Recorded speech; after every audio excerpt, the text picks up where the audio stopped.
because we have those conversations, I want to talk about negative self-talk, because negative self-talk is the negativity that you feed.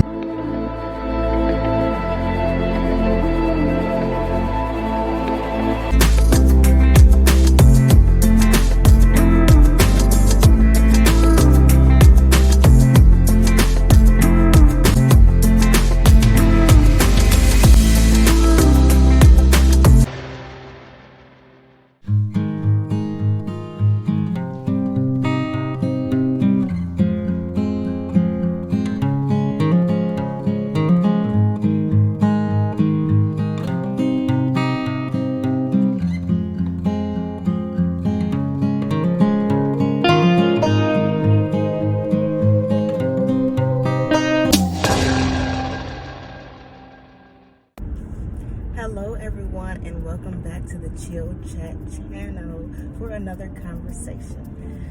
The last couple of videos we've talked about boundaries. I know you're like, boundaries, girl, come on, let's get past these boundaries. And we are going to get past these boundaries.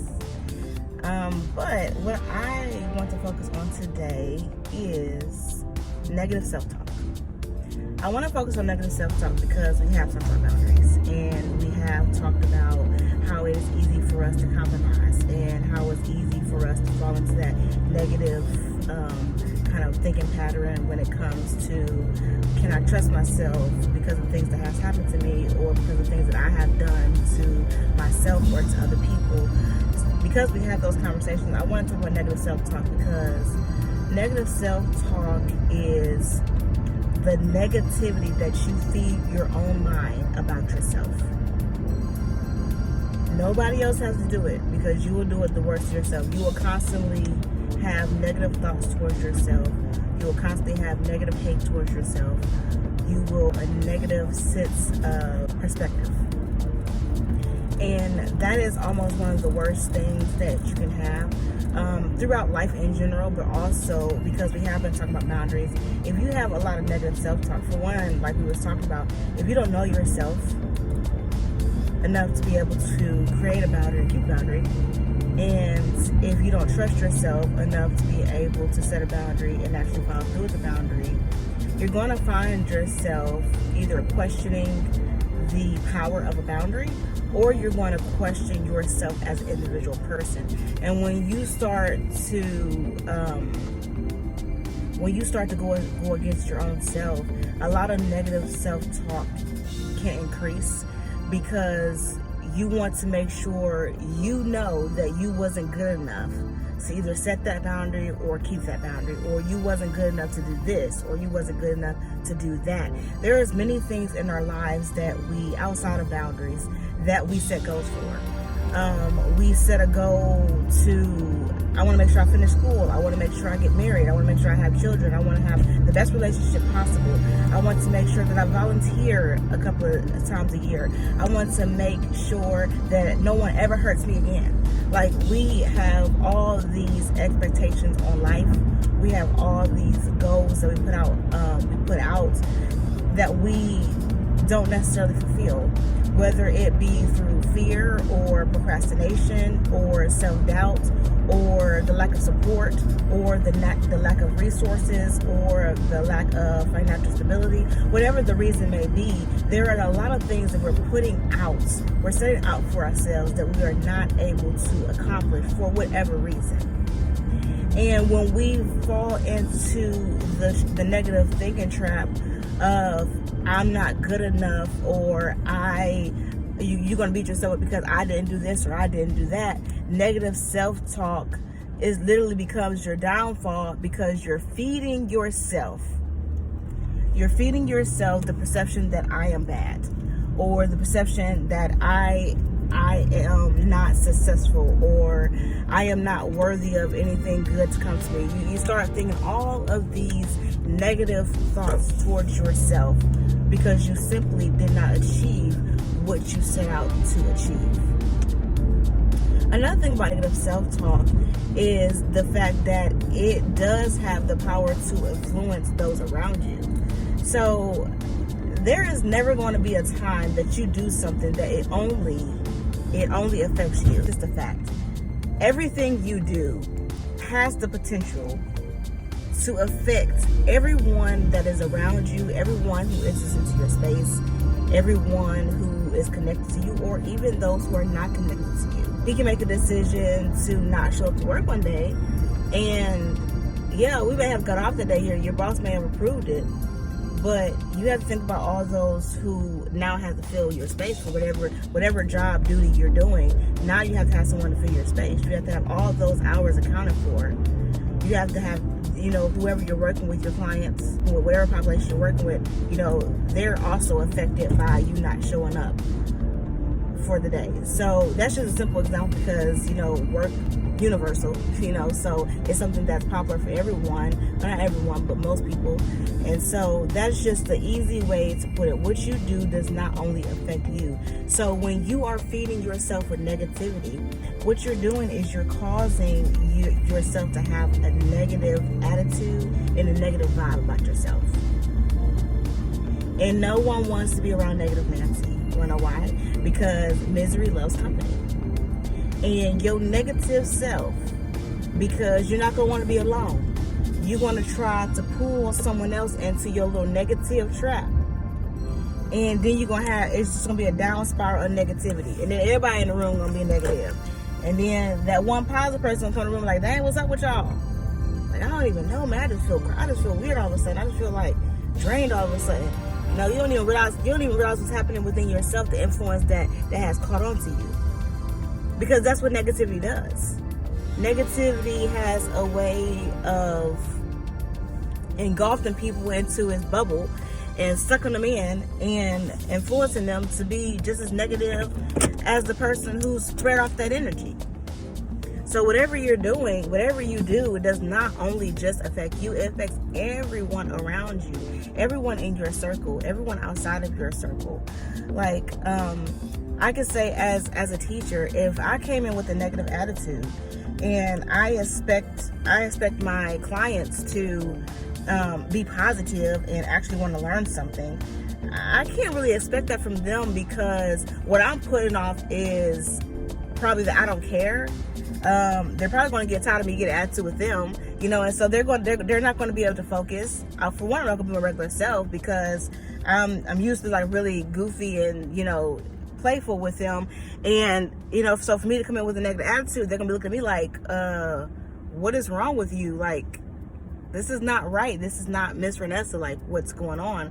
And so you have to be mindful of, just because you're feeling some type of way about you doesn't mean that doesn't reflect off onto someone else, because it absolutely does. And that's the one thing about negative self-talk that we overlook. It's like, yeah, we can be Debbie Downers to ourselves, but it's not just to ourselves. It's literally to everyone that's around us. And so you will start to see even throughout your day, if you're having like just a negative day, those you're around, if they get sucked under your influence, they themselves are going to become negative. And when you have just a lot of negative energy in one place, that negative energy is going to have to explode into something. And most of the time, it falls into unwillingness. I am unwilling to do this because now I feel this type of way. It's like you'll start seeing people, I don't care about this, I'll do whatever I want to. They start talking to you crazy. It's just like a spirit of unwillingness just floods the room when you have a lot of negative energy, because no one cares anymore. It's like, okay, you gonna get an attitude with me? Okay, I get an attitude with you right back. You see the cycle. That's why if you ever paid attention to a fight, whether you're the person involved in the fight, or if you're the person who's watching the fight, or you're friends with the person who's getting ready to fight, you know what's happening. They're feeling their head. And don't forget what she did. Don't forget that they said this. Don't forget that. And did you know they said that? They'll start fueling the fire. Oh my gosh, they'll start fueling that fire. They'll start picking out every little negative thing they can think of to fuel that fire. Because if you add negativity on, it's going to pile up and then it's going to explode. You want an explosion when you're getting ready to fight. So yeah, bring all the negative energy. I'm going to suck it all in. I'm going to take everything as facts. They could be lying to your face. They could just be saying stuff to make you madder because they want to see a good fight. You also have people who self-sabotage. Negative self-talk is also a way to self-sabotage yourself. Because if you're going into something thinking that, okay, I'm going to set a goal for this, I want to achieve this by March. I want to achieve this by March. And if you are constantly talking your way down before March comes and says, I'm not going to achieve that, I'm not going to achieve that, I don't even know why I'm trying. You know, you are literally self-sabotaging yourself out of whatever you wanted to achieve in March, because you didn't already spoke to yourself and made yourself believe that you're not going to achieve it. So if you are trying to make changes in your life and all you have is that negative self-talk and that negative energy towards whatever you're trying to do, you may make it a part of the way, but you're not going to make it fully. And if you do make it fully, you're not going to do it wholeheartedly, because you have that voice in the back of your head telling you that, hey, a matter of time, things are going to go south. Fall into that thought. And then psych yourself out of doing it at all, because I know that this is going to happen. I might as well go in this direction, not even try at all. And that is literally what we do almost on a daily basis. Like even if it's like, you know what, I think I want to eat a salad today. You know, I think I just want to eat a salad today. I don't want nothing heavy. I don't really want no grease. And this is probably about 9 o'clock in the morning. You're thinking, okay, for lunch, I think I want to have a salad. By 11 o'clock comes, you're thinking how you hungry. You're thinking how it'd be better to just go through fast food. It'd be easier. You know, actually, fries do sound good right now. Actually, I think I do want something warm. I don't want nothing cold. You'll start just all these random things. And it literally, you self-sabotage yourself right out of that salad to go get something that you already said you did not want. You're going through a drive-thru to get some greasy fries, what you say you did not want, and pass up on a salad. Because that's what we do. It's like we have learned to self-sabotage ourselves. We have learned that our negative self-talk is more powerful than anything positive. Did you know that you can persuade yourself into positivity? You can literally train your brain to walk away from the negative and focus on the positive. Because Joyce Meyers, I told y'all about her. She has a book called Living Beyond Your Feelings, I believe it's called. I'll leave it in the link below, because I may be wrong. It's either Living Beyond Your Feelings or Living Beyond Your Emotions. And she talks about how we are trained to believe that our thoughts and our emotions have control over us. They have all power over us, and we surrender to them. We surrender to the thoughts that we're having. We surrender to the feelings that we're having. But that is incorrect. We actually learn incorrect. We actually have the power over them. We tell our feelings what to feel. We tell our thoughts what to think. Because we have that power over us. They don't have power over them. I like to think of it as this. Our thoughts and our suggestions. They come to us and they suggest that we feel or think this way. And I have the opportunity to say, I like your suggestion and I'm going to take it, or I don't like your suggestion and I'm going to reject it. We have that power, but we don't think that we do. So a lot of times we're walking around and we're saying, oh, I'm tired. How are you feeling today? I'm tired. I'm tired. Are you really tired? Or are you taking a suggestion that you're tired? And sometimes you really could be tired. But are you going to act out in tiredness? Or are you going to tell yourself, you know what, I can gain some energy today. I can be positive today. I can get past the sleepiness. I'm going to do whatever I can to motivate myself to make it through this day. That is taking control of our thoughts and our emotions. That is walking away literally from self-sabotage. I'm not going to allow this negative energy to take over me. Guilt and shame, that's a big one. A lot of times we self-sabotage ourselves, or we have a lot of negative self-talk towards ourselves when we are dealing with guilt and shame. And guilt and shame is so powerful because it does have that way of allowing us to focus on just the negative parts of ourselves. It's almost like two people. I have the good Renessa and I have the bad. Whenever guilt and shame step in, it's just like the good Renessa, you disappear. You no longer exist. And it's like, so does my actions cancel out my good? Absolutely not. My personality, me being goofy or funny or smart or whatever your personality is, just because you do something wrong as far as the behavior doesn't cancel out your personality traits. Now, your character may come into question, your integrity may come into question, but if I made a bad grade on the final, that doesn't cancel out that I am funny. If I forgot to pay a bill or something, that doesn't cancel out the fact that I'm smart. But negative self-talk, guilt and shame, and self-sabotage will convince us to completely X out the good and only walk in what's bad.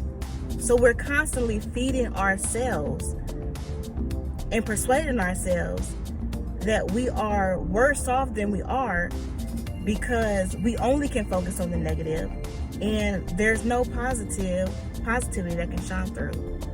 And that's our biggest downfall. We tend to believe the negative self-talk. We have to think, when you're operating negativity, that's all you have. You know, when you are sucking yourself downward, that's why people who deal with depression, they stay in depression a lot longer, because you're literally sitting in your own negativity. And as you continue to go deeper into those negative feelings, everything else seems to disappear. That's why you hear a lot of people who deal with depression, I don't feel no hope. There is nothing positive. And everything in my life is just going downward, because they're sinking themselves deeper into the negativity. Once you sink yourself down so deep, it's going to take you a minute to get out, because you're sinking yourself into a black hole, basically. You're sinking yourself into negativity, and it's almost like you have to crawl your way out. And it gets really hard to be able to persuade yourself in any other direction. But I'm here to tell you that if you try hard enough, if you choose to, and this is harder, it's way harder than it sounds, but and I know that, so I'm not telling you it's going to be a 1, 2, 3 step, but it can be as easy as saying, you know what, I understand that you're suggesting to me that I feel this way, but I'm going to choose to ignore that. And I'm going to suggest to myself that I can go a completely different way. And that is the start of you walking out of that negative self-talk. And that is the start of you walking away from that self-sabotage. And that is a start to you not allowing guilt and shame to control your life as much as it has. Because guilt and shame will stop you in your tracks. It is actually that guilt and shame that is really fueling that negative self-talk. Because you feel guilty about something that you haven't done, or you feel guilty about something that you have done. You start telling yourself, I'm stupid, I'm dumb, I don't make the best decisions. You start telling yourself all these things, and you're like walking yourself into this dark hole that is going to take you a whole lot of time to get out of, simply because you made a mistake about something, or because you didn't do something. And like, really, the lesson is to learn from it. If you did not do something that you were supposed to do, learn from it and do it. Or if you're doing things that you shouldn't be doing, stop doing it. Easier said than done. But we can sit there and convince ourselves that we have to keep doing the negative thing that is making us feel so crappy. Why? Why do we have to do those things? Why do we have to continue to persuade ourselves to do something that's legit not making us happy? And then, in turn, we have all this negative self-talk. We zap ourselves from anything healthy, from a healthy living, from healthy relationships, all because we want to continue doing the thing that's making us have all this negative self-talk and making us have all this self-sabotage. It's time to stop that. I hope that in 2022, we can start to recognize that our thoughts and our feelings are suggestions, and we have the power to walk in the opposite of what it's trying to suggest to us, if that's what we need to do. If you are experiencing a lot of negative self-talk, and you are experiencing a lot of self-sabotage, and if you are allowing yourself to literally live out your guilt and shame, I hope that you start to really identify who you are, identify your needs, start setting some goals and not compromising on those goals, that you will start to experience a lot more positive self-talk. You'll start to be able to fuel yourself with positive thoughts, and you will not be able to surrender so easy to guilt and shame and the negative things that we tell ourselves on a daily basis. So I want to stop the video right here. This is just a little taste into a few other things that I want to dig into. But this is just a little starter to get us started on the next things that we're going to be moving into as far as the Chill Chat channel. But you guys, I hope that there has been something that I said that has encouraged you to think a little deeper in yourselves. And until next time, I hope that you have a positive, productive, and blessed day.